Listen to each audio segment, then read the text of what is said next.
So I think sharing the stories too Yeah. of the awe and the power of being awed, Yeah. to me, I love it. Like, I'm like, oh, yeah, that lights me up. I'm on fire. I love what Maureen's doing, and I love the book, and I love my partners in the community. And I'm like, it it grows the field. Yeah. So I think these connections are really important in sharing these stories. Just thank you. Welcome to the Enchanted Earth Podcast, where you will hear stories of nature with the power to transform our lives. These sacred stories are begging to be shared now. So listen in as my guest today shares one of their own. So welcome, everybody. Today we have with us Sonja Bochart. And let me tell you a little bit about her. Sonja Bochart connects more than 25 years of interior architecture experience with a concentration in healthcare project work to expertise in biophilia and regenerative design. Today, her work with clients intersects at the health and wellness of people and the planet. So, welcome, Sonja. Oh, wonderful. Thank you for inviting me. I'm so thrilled to be talking with you today.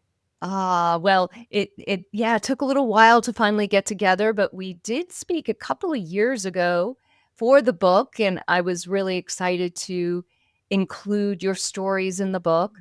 Thank you. Being somebody in the biophilic, well, some people will have heard that term biophilic design, and I know you're using the term regenerative design. Can you share a little bit about that? Sure. Okay. So, biophilia is by definition love of life. And the original definition given to us by Eric Fromm was connecting us to our passionate love of life. And then the scientific world, as we know, and referencing in your book, E.O. Wilson picked up on the term, and it was really connected to the scientific community as like our inherent, embedded, like genetic connection to life and living systems, which equates to us thriving in the world. So that's biophilia, like our deepest, most embedded, important connection to the natural world. And then biophilic design is building upon that and taking those moments and those patterns, those different multi-sensory richness from, views, daylight, natural connection to the world, to gardens, to symbology and forms, to placemaking and completely like scientific behavioral ways that we shape space to create those types of experiences that really help us feel those moments and those moments that we can feel in nature, whether it's wholeness or connection or calm. So it's this biophilic design is this kind of this beautiful gesture, intentional moments in design where we are co-creating with those types of intentions to have those outcomes to help us thrive. Regenerative development and design is where we are moving beyond these models of fixing, of right or wrong, of judgment, and we're moving really into consciousness. So we're co-creating, and it's very much about being rooted in place, people, culture, ecology, to have unique expressions, especially if we're talking about an organization, it's a unique expression of that organization to reach higher potential. And consciousness is a term that's used a lot in the regenerative business world. And there's also building designs that are born of regenerative processes, which are more about engagement and having that intentionality to have life expressed within the spaces. They're also, all of these springs from being non-toxic to thinking about, water resourcefulness and energy savings. There's all these beautiful gestures, but they are really aimed at giving back, almost like if anyone's familiar with the Living Building Challenge, it's modeled after a flower. So how can we create more in the world? How can we do more with our building designs? Give more than we take. And we're talking for generations. So that's how I would kind of describe or start to warm us up into the space of regeneration. Yeah, wow. Yeah, I guess the evolution of this practice is really incredible because it was, kind of started out in sustainability Yeah. and using and sustainability was more about, I think, using less resources than anything. Yeah. But still using, obviously, resources to then bringing the human element in, which is that biophilic design. How can we create places that contribute to our well-being and health? But now regenerative design is coming all the way back, right? It's Yeah. it's it's the reciprocity It's between reciprocity. Yeah. our to not only create well-being with us, but in the environment around. Yeah, it is in a regenerative process when we're designing, whether it's whatever scale, community building, a design of a room, right? Like all of these different scales. When it's co-creative too, we're thinking about stakeholders at the table, the people that are using it, the community, nature as a stakeholder. How often are we thinking about that? Like the ecosystem and nature, what can we do? How can we kind of step into the role and the thoughts of nature when we're thinking about the impacts of design? Obviously, we're not, we can imagine and we can connect. That's, the biophilic design process. We can kind of imagine and connect where in that place and how that expression of the term we use in regenerative design and development is essence. So whether it's sometimes I'm working with people individually and we're exploring their potential and their essence and their purpose in the world, and the intersection is always kind of woven within design, but organizations have essence, buildings have essence, place has essence. So how can we use that to kind of um, help people and places evolve? Ooh, wow. It's so exciting. I love that. Now, so this is like really cutting edge. Yes, and I would say it's cutting edge, and yet we're unwinding so much about what we've learned about being experts and being in control and being right. So the deepest foundation for regenerative approaches and regenerative thinking is centuries old. Like a lot of the tuning in that I do to bring my fullest into the work, it started for me in yoga, then it was Reiki, and now I'm doing a lot in the shamanic world. Like deep dive into imagination, like it's ancient, like it's culture, like we're so rooted in cultures from years ago that they were just more tuned in than we are. So the more I think as we as well-intended humans can also just reach far back and tune ourselves into those ancient practices and those ways of knowing and feeling connection will help us kind of guide forward into the cutting edge. Yeah.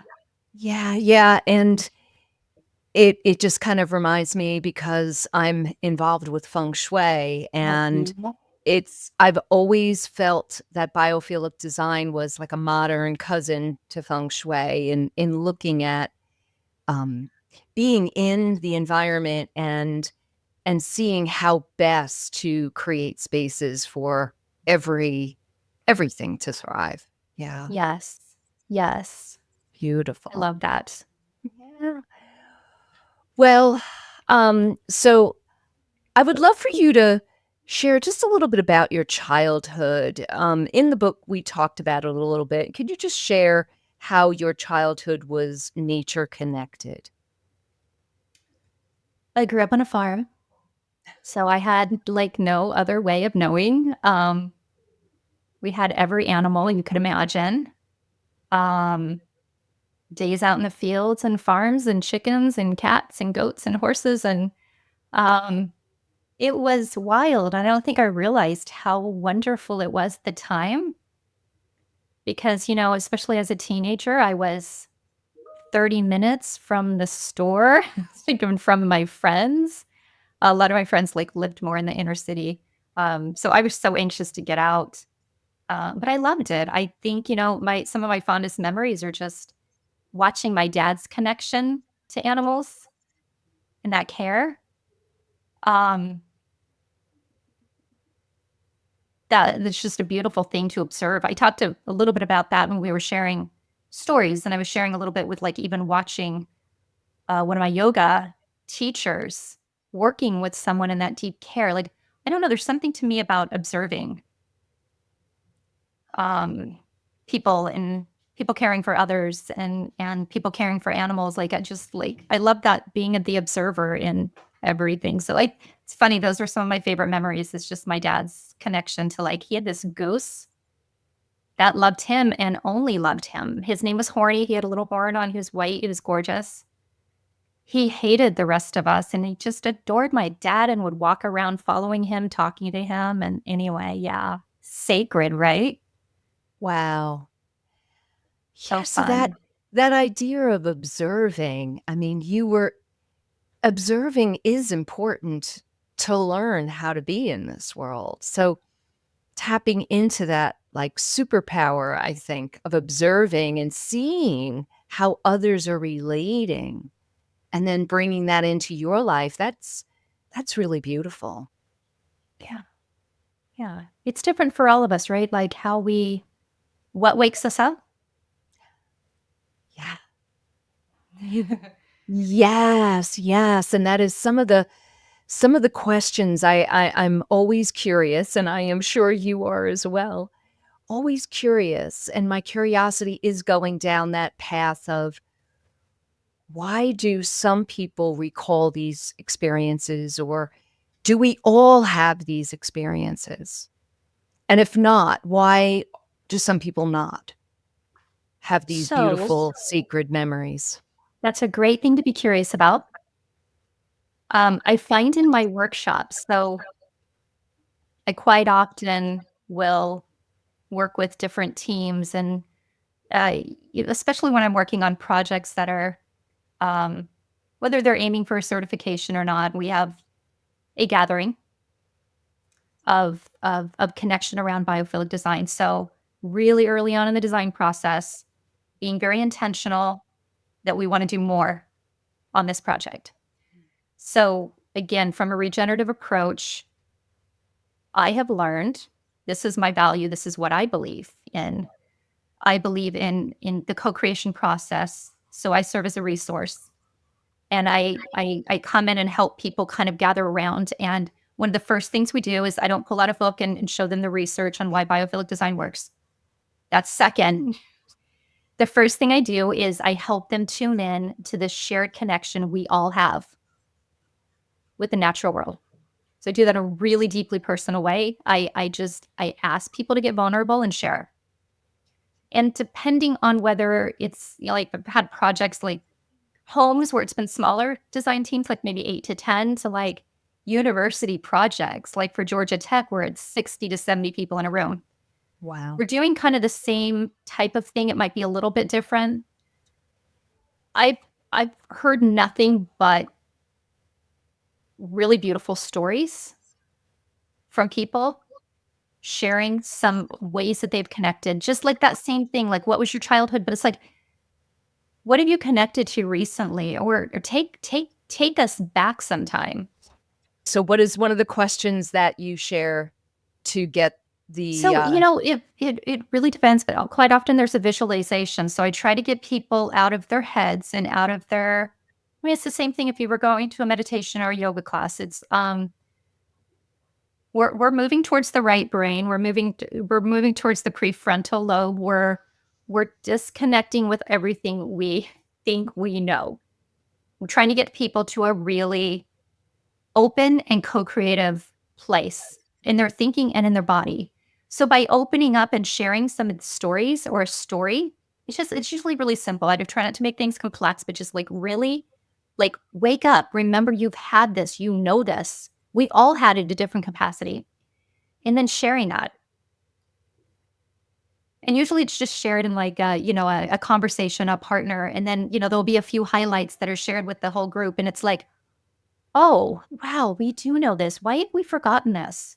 Well, it's because we're not living in it every day. And we kind of moved out, like I said, we're so different from our ancestors Yeah. hundreds and thousands of years ago that like we were sleeping under the stars. We were tending to the fields. We were like hunting. Like we were doing all these things that were so deeply connected to the rhymes and rhythms of the natural world. So here we are in our cities and our buildings and in comfort of our homes. That tuning in is so important. And it's the starting point. And Yes. Maureen, like I'd never, maybe people just haven't told me, but I've been felt like really a field of caring for people, just having the invitation, being asked what they care about or that just like that's a trigger. That's something that tunes them in and wakes them up. And it gets us all in this like, oh well, we kind of know biophilia. We kind of know biophilic design. This is true. This is us. And then we Yeah. can start our work together. Yes. I love that. I love that. Yes, they're getting into the right brain with an open heart is absolutely critical to have the experience, but Yeah. also recall it, you Yeah. know, and another word is being vulnerable, Yeah. just allowing ourselves to be vulnerable. So you've I'm just kind of curious in your, you know, we're going to talk about one of your stories, but I'm just curious in these group settings, was there anything like really surprising? Was there a story that someone was like really surprised um about that they recalled? So I'm just going to take it to a little different place, for this is what comes up for me. During the pandemic, and you talk about this in your book too, like these shifts have happened since the pandemic and because of the pandemic. And I was working on a project for a home in Oregon, and we had scheduled to be in person for the workshop. I was going to lead the workshop for the team. We had some community members coming, historian, like it was a beautiful group, um, to work on biophilic design and the patterns and co-create. And pandemic, no more in person. And I said, well, they said, but we want to keep the design process going. What can we do? And I said, let's, like, I tuned in because that's usually where I go. Like I go inside and I'm like, I think we can do this. I haven't done this. I think we can do this. I'm feeling that like the way forward is to do this. And I'm like, it's not coming from a place that I just want my role on the project to still continue. I really felt deep that there was going to be value in going through this together. So reluctantly moved forward with not knowing my way completely because I'm used to being in person and kind of being a little more organic in the process. But we did it online. We did, I think we broke, usually biophilic design workshops in this way are full 8 hours in person on site. Right. Um, so I designed it with like that vulnerable sharing, bring an object, have a conversation. And then we did a little waking up to biophilia and biophilic design. And then I gave them some, I don't call it homework, I call it home play for them to do in between. And, you know, a lot of people were in the area. This was in Bend, Oregon, and a lot of people kind of lived in the community. So I gave them some home play to go to the site and walk. And I had some questions around senses and what they observed. And it's not only what's missing, it's what's not, what's there and what's evidence and what's powerful and holds potential and also what's missing. Like if you think of optimal place, like what are you not hearing, or like, you know, just diving in, just exploring. And people came back, they'd written reflections. The team did a great job sharing. And what surprised me, going back to your question, what surprised me was the deepest vulnerability I have ever seen from a team come through, because I think they were able to do that reflection and write and maybe not be on a screen, not be in a room where like they had time to process. And like I had somebody share on their divorce, Wow. and like And not to say that it became about them, but it was like, it was something deeply moving and powerful within them and some healing that had happened. Yeah. So what that told me was that there is power in doing things in different ways that we're not like this new world and technology. Yes, we can make space for, I think going out to the site was really important, Yeah. but it just showed me there's different ways to show up. There's not one size fits all. And again, it gave me a lot of um, confidence um, in navigating in different ways and being able to show up for my clients in that way in my communities. No matter what obstacles we're facing, they just seem to continue to come. Yes, yes. Oh, that's wonderful to hear. Yeah, it is that ability to open up that is so key. Because I think we are so used to, especially I can imagine in these projects that you're brought in, people are, they're in a business mode. They're in a do planning, getting things accomplished. Yeah.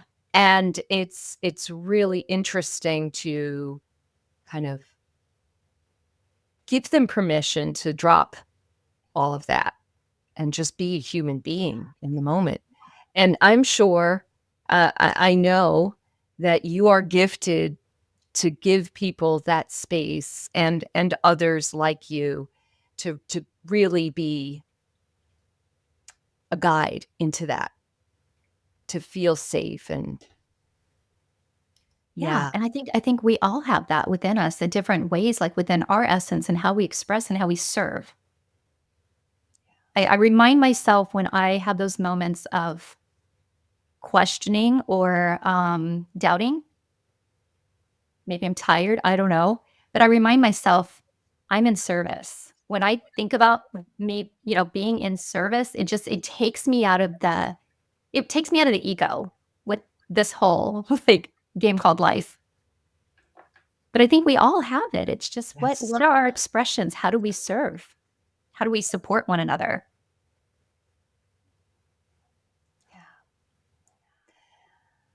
So I would like to open it to a story or two that you'd like to share with us about connecting to nature, landscapes, or beings of nature. Let's see. Stories. I reference this often. I reference the work where I've evolved and learned from my clients and partners at Phipps Conservatory and Botanical Gardens in Pittsburgh. It's been a journey. It's really where I tuned into biophilic design and regenerative design and development. And um, I guess the lessons I'm learning through this all, and I'm trying to get really specific with this, is being courageous. It is a gift to have a client and a community that you don't have to have everything figured out, but they are more collaborative partners. I know not every relationship and working relationship is quite like that, but I think we can hold the intention. I'm trying to do more of that with my work, even if I feel like there are barriers up. I try to okay, let's just bring them down a little. Let's try. Let's just let me be a little vulnerable and not come with all of the answers, and let's see what we can explore together. I just love that. So this client has really taught me the power in doing that. Um, they have one, two, three two fully living building challenge certified projects on their campus. I've done a biophilia enhanced through art program with them, and then led workshops. And it's always really powerful to go back to that project. Here we go back to the observe, because I will sometimes just walk that project and synchronicity, right? Oddly enough, I find myself on conversations with people talking about the place and talking about the building. It's wild. Like just sitting on this instead of like one small design detail on the project, instead of sitting on let's say a standard bench like just a kind of a typical bench. We had reclaimed benches on the project, like beautiful reclaimed, like from place. And just being able to walk by and hearing someone talk about how beautiful and comfortable and just like feeling the edge of the bench. And I'm like, ooh, I love those moments. And watching children outside of the lagoon, the water treatment lagoon, and watching the frogs, and there's lily pads. And it's so powerful to see places alive and see the impact on people and just see that connection happening. Um, so I think the more we can tune into those stories and those projects, even if they're I don't know, 5% that we're seeing right now, they give me hope. And you talk about hope in your book, like having those examples and those, like, it gives me hope. There's a way forward. And what is even more powerful about this organization, not, and this is like, if I can have a pet peeve about this, like, I hold a couple different things to be true at the same time. I believe that we could be able to work with any organization on any project and make a difference. I also hold that it is really, it just is hard for me to see projects that do things like integrate biophilic design, where you might feel the same way, like biophilic design or feng shui in the project, and then they're putting toxic products. And I'm like, yes, but can we be more holistic with our thinking? Can we be more intentional? There's better products available. Yeah. So clients like Phipps, they show us that they're really practicing what they preach, because they bring it even over into their, like, what they're serving in their cafe, what type of sponsorship and donations, like what organizations they are willing uh, to take financial support from, and what they're not, like, truly standing for what they believe. Where are we going to fall, especially now in the world, with these types of decisions? So I guess the story to me and the sharing is, yes, it's about the building, but it's about our organizations and our actions as people. And I started in design as a place. I started in healthcare design, and now I've moved up where I really care about how we're functioning as people. It's an interesting trajectory. I'm sure others of your community too have been on different paths in this, but I feel like I continue to move. That's what I'm called to do. Yeah. Yeah. And that's what I think is so exciting about life and being open to what arrives is just, following the breadcrumbs, seeing what interests us and, following our curiosities and going Yes. down different paths. And, with this work and with this book, I don't know where I'm heading, but it is all about nature and our stories of nature. Yeah. And I would never have thought that that's what was going to happen when I first started training in feng shui 20 years ago. You just never Exactly. know. Exactly. I love that. Following your curiosity and staying open is so powerful. It is. It is. So, do you have a specific personal story in nature that inspired you in some way, maybe changed your trajectory, or gave you an important message that you needed to hear? I feel like I've been having I mean, my entire life, and, through the through the scuba diving, right? Like, I've had some powerful, like, I love being underwater. I think I love closing down my senses and, And can't, like, observing. yeah, observing. Yeah, Observing. yeah, exactly. And just witnessing, and it's just like, it's so magical. But my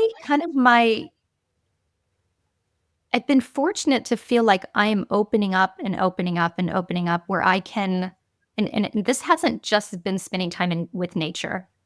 It has been through the yoga, through the meditation, through the Reiki, through teaching, and now more work, the shamanic journeying, and working with people like Lynn Cedar Roberts, who's in your, like, um, it's been those really deep rituals where I feel like I've gotten messages, and I've gotten like the deepest, most powerful, sacred messages and connections with the natural world. That like I'm back in this dimension, I'm back in this reality, I'm back in the real world. They're making me more resilient. They're making me feel stronger. They're making me feel more supported.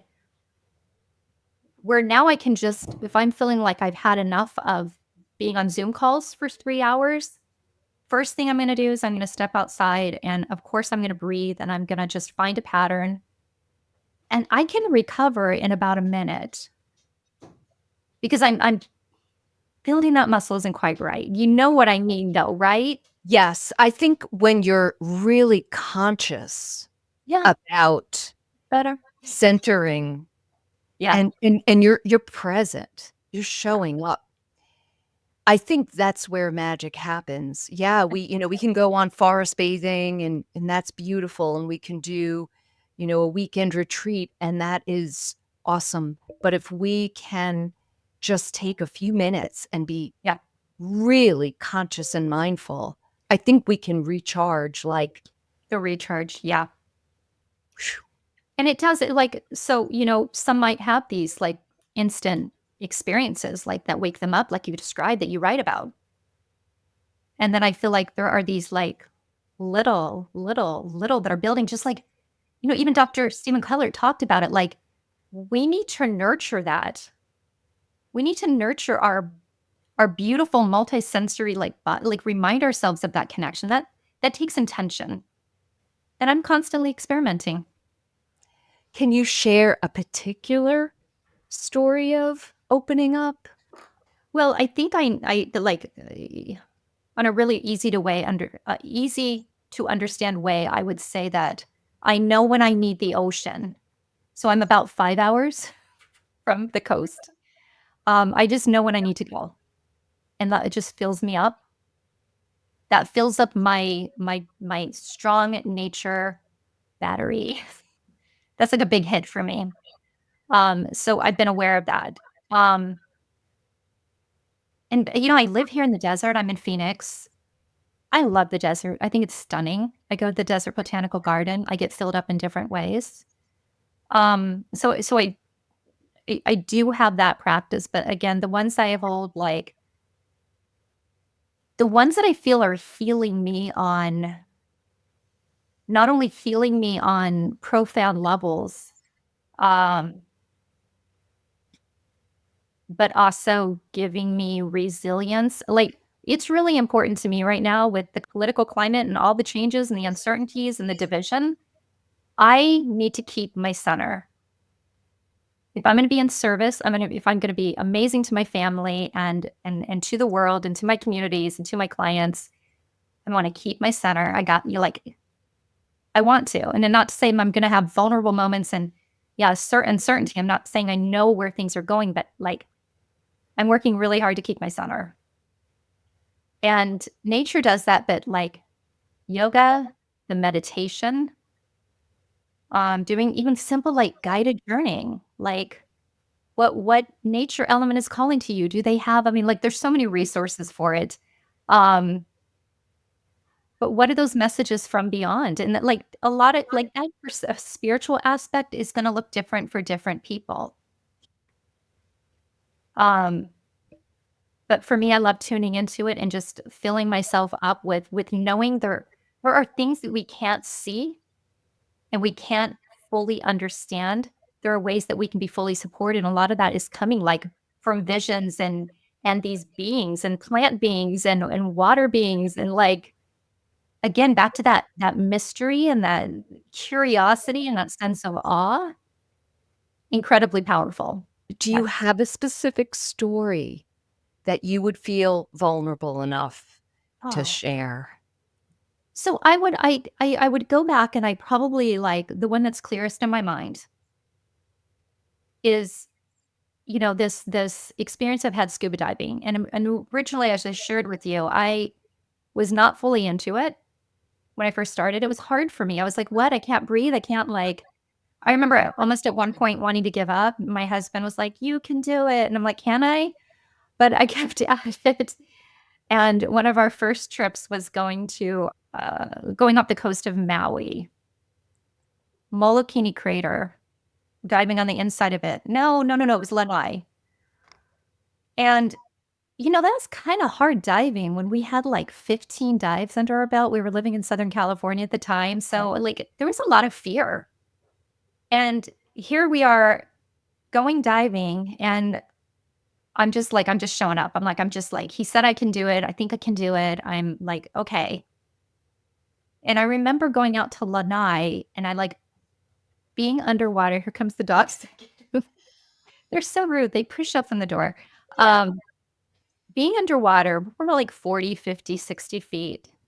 And I remember we just like, so you're diving and you're buoyant, like your buoyancy device. And we kind of rolled over and we're just looking up. And I don't even know where my husband and the rest of the group was, but I just kind of rolled over and looked up and saw the wave. So I'm at this really peaceful point, like feet down, but the water's crystal clear.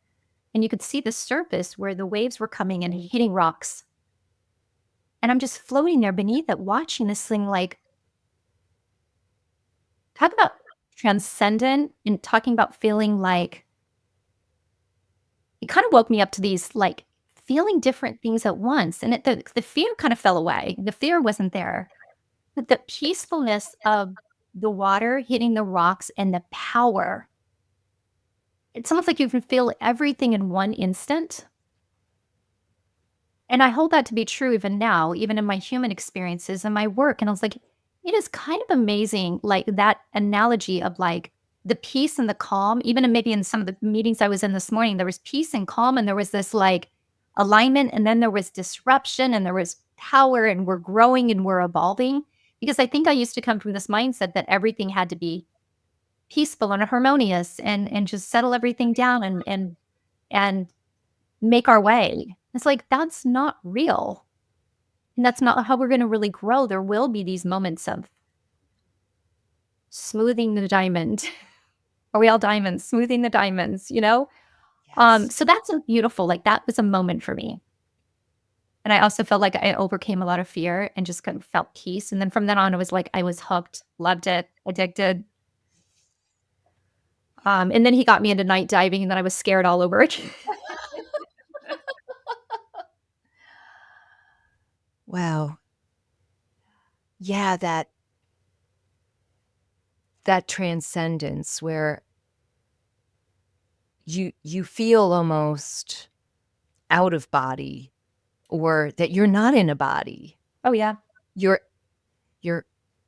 essence is just part of it all. Part of it all. Yeah, I mean, how would we move through life if we felt more of that and we made our decisions from that instead of climbing the ladder and doing what we think we're supposed to do? And, Ego. what are really Yeah. more compass? Yeah. Yeah. That feels at the heart of all of this, right? Yeah. Well, the metaphor that you just described, I mean, I think many of us that are, New Age followers, or, into some of these old Eastern practices of coming back into balance and harmony, we have, I think, felt that, just as you did, about disruption and that being what we're supposed to get rid of. But unfortunately, you don't grow when things are just calm. Yeah. And I think it's a very important metaphor for us all to remember now, more than ever. I know. Growth, transformation doesn't happen when everything is just calm. And just like in our personal lives, right? Yeah, like you said, like polishing the diamond, we need those irritations in order to transcend. Trust. Yeah. Yes. Yes. Yeah. Wow. Yeah. Yeah. Well, we need each other. We need the community. We need, this. I love this. So powerful. Thank you. Thank you. I know, Mm. deep breath. So, yeah. So, how do you think this world would be if we started sharing these amazing stories in everyday life? Like you said, your sessions when you go in with clients and stakeholders and you sit around the table, you're giving them permission to recall and share, but more importantly, to feel these stories. Yeah. And practices like ecotherapy, and I just mentioned forest bathing because I have so many forest bathing guides on this I love podcast that it. are amazing. And I mean, there again, they're taking a small group out Yeah. into nature, having an hour, maybe 2 Yep. hours of giving them permission to Yeah. have experiences and share these stories. To be human. To be a full human, Yes. not to cut off the yin, the feminine. The divine feminine, absolutely. I think this is so much of what this is. It's leading from a different place. It's being heart-centered. So how would this world be different if we shared these stories freely with others and with no fear of judgment that you're weird? So I will, that brings up something for me that used to feel very uncomfortable, and I'll share it. Because now I'm like, huh. Uh, 4 or 5 years ago, I'd say I came out of a meeting and with some leaders in my field. And, I'm the one that once in a while will do some breathing, like grounding for people. And, not all the time, but I've done I do this in my work. And someone that I really I'd say valued his opinion and an important part of the room of leaders I was in at the time. We're walking out of something and he said something and we were talking about something. He's like, oh yeah, yeah, our woo-woo principle. And I'm like,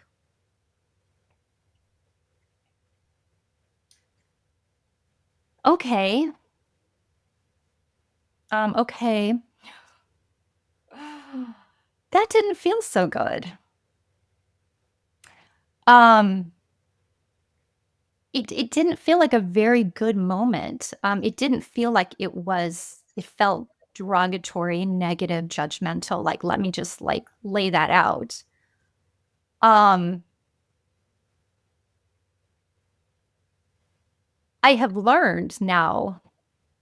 It's just like it's funny to me how things take time in this work and in the world too. Like Yeah. I'm very different about processing now and not reacting.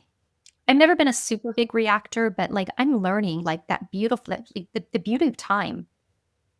And sometimes I'll come back to things. Now I come back to something and I'm like, the reaction I have now is like, hell yeah. That's exactly the space I wanna be in. I can't be responsible for his reaction and his terms and, just allowing people to have their own experience. It's coming up for some reason in his world. Yeah. But isn't it fascinating how the woo-woo should be the foundation, biophilic design, not the, research that talks about all the physical improvements of all the statistics and So, but what if, to me, where I'm coming from in this world is that is my gift, our gift. So many on this call, what if that's what we lean into is the right brain, the experiential, the body, but you know what? I have an amazing partners right now that will they will, and amazing partners in the biophilic design world that will tune you into the research in a way that you will not miss a beat on their circadian rhythms, getting the natural light in. that's a language for some people. So one of the things I've learned most in a lot of my engagements, I bring in a partner, and I bring in a partner that speaks the left brain language a little better than I do. And it unlocks. It's like, whoa, it's woo woo, and there's a magic to it. Yeah. Because if I go too woo woo and Well, somebody's like, oh, I can't feel that. I can't imagine that. Like, my partners will be like, yes. And you might have, had that experience, and, you at least like know a tree you connected with, or you like something. But they'll bring in the research and like lift us up, and we're like, okay, we're moving on this journey together. So I think it's just knowing what our gifts are and like standing in power with them. Even yeah. if there's judgments, or like, again, it comes back to keeping that center and doing the work in the world that will serve in our most authentic ways, right? Yeah. Yeah. Yes. And yeah, being okay with being vulnerable and, you know, maybe being told you're a little odd. Yes. I've heard that my whole entire life.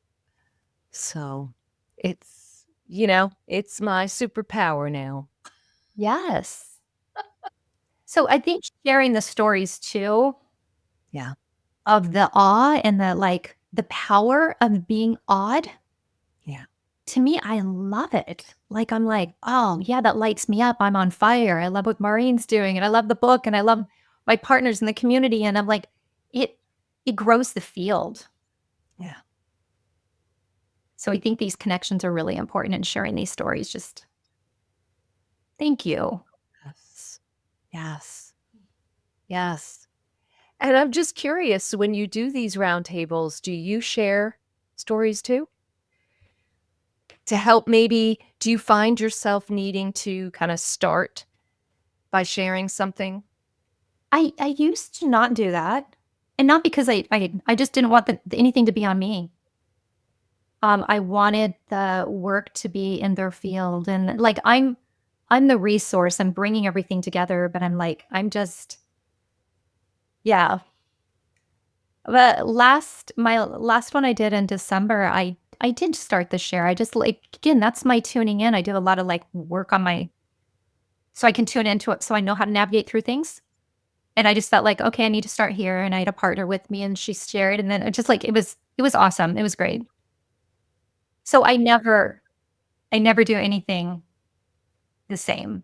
There's always like, what is this group? What do they need? Where are we going? And it makes things sometimes take longer, but I just like, I don't know how to not do that anymore.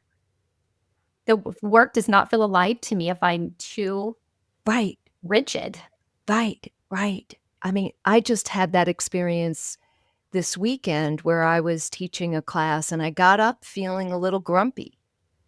And I had to teach this class in a couple of hours. Hmm. It was all about this. It was all about our presence and how we show up.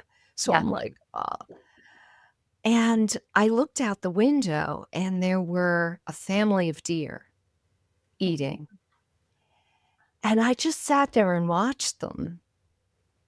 Oh, so beautiful. And then they moved on and another group of deer came through. And I was at a resort and more deer came through and more deer. And it was Oh, just like this parade of deer that, yes, there's deer on the property, but I had never seen so much by like 9 o'clock in the morning. And then a bald eagle flew right oh, over wow. our head. And yeah, for me, it was a sign. And so Absolutely. as I was teaching this class, Hmm. it just came up like, I got to share this. And I shared my experience that morning with just kind of showing like when we're low, Yeah. when we're in these, lower emotions, if we just open up to what is in our environment, it can really enhance our experience of life. And it was just like a perfect segue That's into talking about that. So yeah, it was just, amazing. I love that.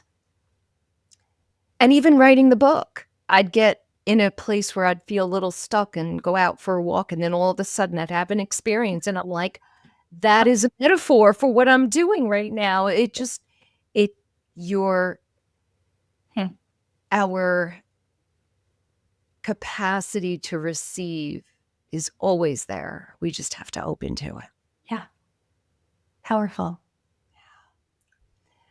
Well, Sonja, as we wrap up, are there any last words you would like to share?